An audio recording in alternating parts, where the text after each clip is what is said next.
안녕하세요, 멜목상. 오늘은 신명기 20장 1절부터 20절 말씀 보도록 하겠습니다. 신명기 20장은 전쟁 수칙입니다. 그러니까 이제 이스라엘 백성들이 가나안 땅으로 쳐들어갈 때 그때 그 전쟁을 어떻게 해야 하는지에 대해서 하나님께서 규례를 가르쳐 주시거든요. 이것은 이제 현대 그리스도인들에게도, 그러니까 우리가 삶을 살면서 당하는 유혹이라든가 영적 전쟁 있잖아요. 그것을 어떻게 생각해야 하는지에 대해서 교훈을 줍니다. 내용 한번 살펴볼게요. 네가 나가서 적군과 싸우려 할 때 말과 병거와 백성이 너보다 많음을 볼지라도 그들을 두려워하지 말라. 애굽 땅에서 너를 인도하여 내신 내 하나님 여호와께서 너와 함께 하시느니라. 자, 여기서 이제 우리가 생각해야 되는 건 이겁니다. 그러니까 하나님께서는 당시에 저기 가나안 땅은 철기 문화였고 훨씬 더 많은 강한 이 무기들이 많았거든요. 그러니까 이스라엘 백성들 입장에서는 우리보다 더 강한 적들한테 쳐들어가는데 계속해서 두려워할 수밖에 없잖아요. 근데 그때 뭘 기억하라는 거예요? 복음을 기억하라는 겁니다. 어떤 복음이요? 과거에 하나님께서 그들 무기도 없고 아무것도 없는 상황에서 600대의 병거가 쫓아오고 있는 상황에서도 이 홍해의 모든 이집트의 백성들을 수장시켜 버리신 하나님의 능력이 너와 함께하고 있다. 하나님이 너와 함께하고 있다. 라는 복음을 기억하라는 거죠. 그러니까 우리 삶에서 제일 중요한 것 중에 하나가 이거예요. 그분이 나와 함께하고 있다는 것을 기억하는 거죠. 너희가 싸울 곳에 가까이 가면 제사장은 백성에게 나아가서 고하여 그들에게 말하여 이르기를, 이스라엘아 들으라. 너희가 오늘 너희의 대적과 싸우려고 나왔으니 마음에 겁내지 말며 두려워하지 말며 떨지 말며 그들로 말미암아 놀라지 말라. 너희 하나님 여호와는 너희와 함께 행하시며 너희를 위하여 너희 적군과 싸우시고 구원하실 것이라 할 것이며. 그러니까 여기 보면 뭐라고 있어요? 제사장이 전쟁 전에 나와가지고 하나님께서 너와 함께 하신다. 너를 구원하실 것이다. 너희를 위해서 너희 적군과 싸우실 것이다라고 계속해서 말하라는 거죠. 이건 복음을 지속적으로 들으라는 이야기죠. 여러분 보세요. 주일날 복음을 계속해서 듣고 또 여러분들 매일 묵상을 통해서 복음을 묵상하고 하는 게 왜 중요한지를 말씀드리고 싶어요. 아침마다 여러분들이 세상으로 나아가는 것, 걸어가는 것은 일종의 영적 전쟁을 수행하는 것과 같아요. 그 상황에서 여러분들에게 필요한 건 뭐예요? 제사장의 외침입니다. 계속해서 너희와 항상 하나님께서 함께 하신다. 너 염려하지 말라. 너희 하나님 여호와는 너희와 함께 하시며 너를 위하여 너희 적군과 싸우시고 구원하실 것이다. 이 말을 계속해서 들어야 어떻게 돼요? 내가 오늘을 잘 감당할 수 있을까라는 두려움 가운데서 걱정하지 말자, 염려하지 말자. 그분이 나와 함께 하고 계셔라고 하면서 두려움을 이겨낼 수 있는 거죠. 그렇죠? 그러니까 이걸 계속 하라는 거예요. 책임자들은 백성에게 말하여 이르기를, 새 집을 건축하고 낙성식을 행하지 못한 자가 있느냐? 그런 집으로 들어갈지니 전사하면 타인이 낙성식을 행할까 하노라. 포도원을 만들고 그 과실을 먹지 못한 자가 있느냐? 그런 집으로 들어갈지니 전사하면 타인이 그 과실을 먹을까 하노라. 그러니까 여기 보면은 전쟁에서 빠지는 사람들 이야기가 나와요. 빠지는 사람들이 어떤 사람들이죠? 예, 집 짓고 그 저기 행정 처리 못한 사람들, 그리고 저기 많은 것들을 해놓고 그 아직 열매를 맛보지 못한 사람들, 그리고 또 뭐요?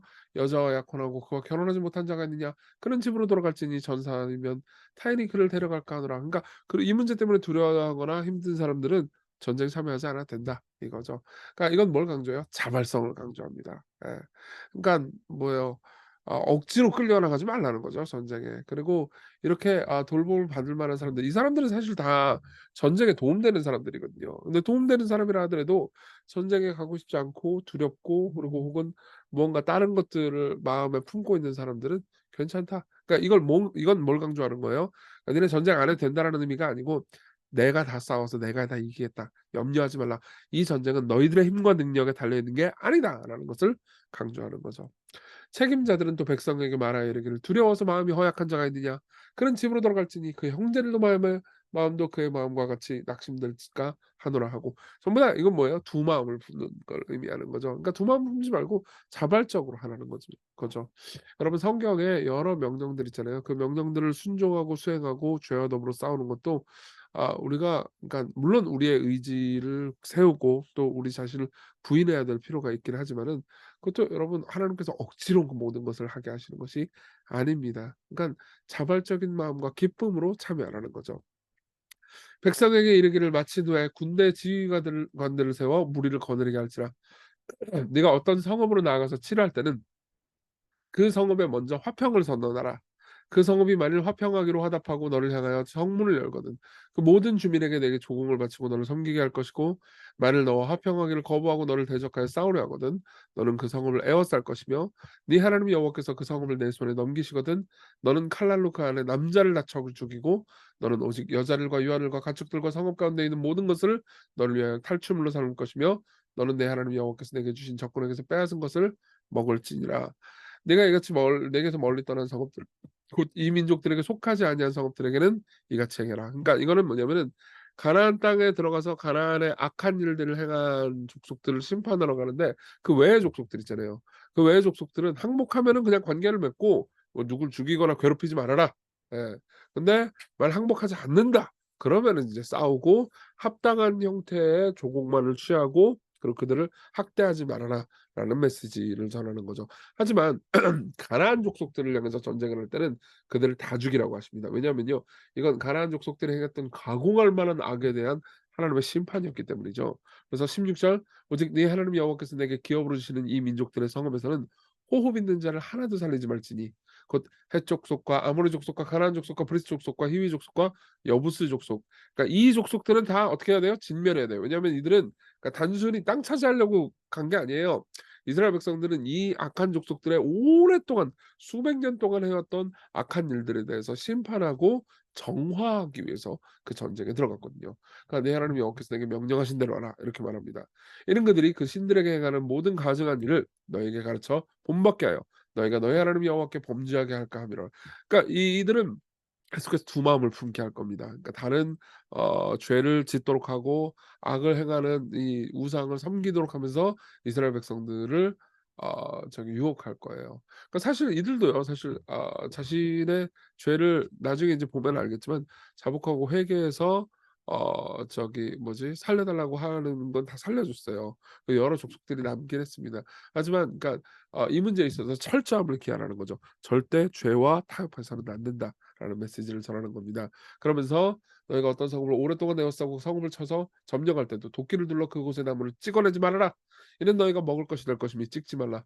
들의 수목이 사람이냐? 너희가 어찌 그것을 에워싸겠느냐?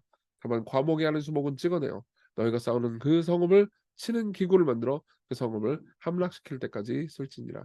그러니까 거기를 다 진멸을 하되 그러니까 다 망치라는 건 아닌 거죠. 그러니까 핵심은 뭐냐면 이 전쟁이 다 때려 부셔 가지고 전부 다 막 고통스럽게 만드는 게 아니고 정화하고 그리고 정복하고 악을 심판하는 정의를 추구하는 데 있다라는 것을 강조하는 겁니다.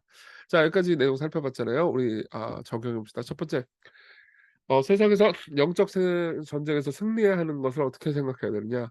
몇 가지 원칙을 제시해 드릴게요. 첫 번째로는 이스라엘 전쟁의 승패는 하나님과의 관계에 달려 있다는 겁니다. 그러니까 내가 얼마나 이스라엘 백성들이 얼마나 큰 힘을 가지고 있느냐가 아니고 하나님께서 그들과 함께 하시느냐 그렇지 않느냐에 달려 있다는 거죠. 예. 그리고 또 하나는 하나님께서는 자발적으로 전쟁에 참여하시게 합니다. 그러니까 뭐 원하지 않는 사람들은 참여 안 하게 하죠. 그쵸? 그러니까 이거야말로 하나님이 전쟁의 진정한 전사시고 우리를 위해서 싸우시는 것이다. 분이다. 이런 걸 기억하는 거예요. 여러분 인생에 있어서 진짜 문제는 여러분들의 직장 상사와의 문제도 아니고요. 돈과의 관계 문제도 아니고요. 이 세상에 여러분들이 뭐 이게 뒤와 백과 능력과 힘이 있느냐 없느냐의 문제도 아니에요. 하나님과 여러분들과의 관계의 문제입니다. 로이 존스 목사님이 이렇게 얘기해요. 복음의 메시지는 모든 사람들에게 그들이 그토록 신경 쓰고 있는 그 문제는 사실 우리에게 진짜 문제가 아니라고 그렇게 중요한 문제가 아니라고 말해 주는 겁니다. 인간의 진짜 문제는 그 사람이 하나님과 어떤 관계에 있느냐 하는 것입니다. 여러분 우리 삶의 진짜 문제는요. 여러분들이 시험에 붙느냐 떨어지냐 직장 상사와의 여자친구와의 남자친구와의 가족과의 누구 유명한 사람과의 관계가 어떠냐의 문제가 아니에요. 이걸 기억합시다. 저도 이걸 자꾸 까먹거든요. 네. 이걸 같이 기억했으면 좋겠어요. 두 번째로는요. 이 세상 영적 전쟁의 진정한 원리를 다시 생각해 보는 겁니다. 이 영적 전쟁은요. 신약 시대에서 진짜 군사적인 전쟁을 의미하는 게 아니에요. 예. 여러분들이 막 지금 "팔레스타인 다 뭐 죽여버리자. 이스라엘 편이어야 된다. 우리도 기독교인이니까." 이거는 잘못된 성경 해석입니다. 사실 이 모든 것들은 이제 데니얼 블럭이라는 구약학자가 얘기하는데요. 우리 뇌의 영적 전쟁을 가리키는 거라는 거죠. 그럼 영적 전쟁 어떻게 이겨요? 네. 영적 전쟁을 진짜로 승리하신 우리의 가장 위대한 전사를 바라보면서 승리하는 거죠. 그분은 우리를 위해서 생명을 다 주셨어요. 예. 그리고 우리와의 관계를 회복시키기 위해서 일하셨습니다. 그럼 어떻게 해야 돼요? 아, 우리의 생명, 우리의 관계가 내게 있어서 제일 중요한 게 다른 것들과의 관계가 아니고 예수님과의 관계가 제일 중요한 거구나. 예수 그리스도가 내 생명, 내 힘, 내 능력이구나라고 바라보는 거죠. 그걸 어떻게 여러분들이 믿을 수 있어요? 그분이 여러분들을 위해서 생명을 내어 주셨잖아요. 그쵸? 그분이 여러분들을 위해서 모든 걸 내어 주셨잖아요. 생각해 보세요. 여러분들이 '아, 내가 이것만 있으면은 내가 행복할 거야. 이 사람과 관계가 좋으면 내가 행복할 거야.' 그렇게 생각하는 사람들 있죠. 근데 그 사람이 여러분들을 위해서 십자가에 못 박혀 죽었나요? 그렇지는 않죠. 예수님이 우리를 위해서 모든 걸 희생하셨습니다. 예수님만큼 우리를 위할 수 있는 분은 없어요. 우리 같이 기도합시다. 우리 삶에서 가장 중요한 게 하나님과의 관계임을 기억하게 해 주시고, 내 삶의 제일 중요한 우선순위를 하나님과의 관계에 두게 해 달라고, 그리고 또 그리스도께서 우리의 진정한 생명이 되심을 우리의 마음으로 기억하게 해 주십시오. 같이 기도합시다.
기도하겠습니다.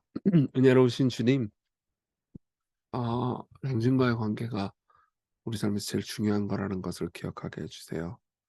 그리고 당신을 따라서 오늘 하루 승리하게 해 주세요. 예수님 이름으로 기도했습니다. 아멘. 네. 하나님의 은혜로 오늘 기쁜 하루 보내세요.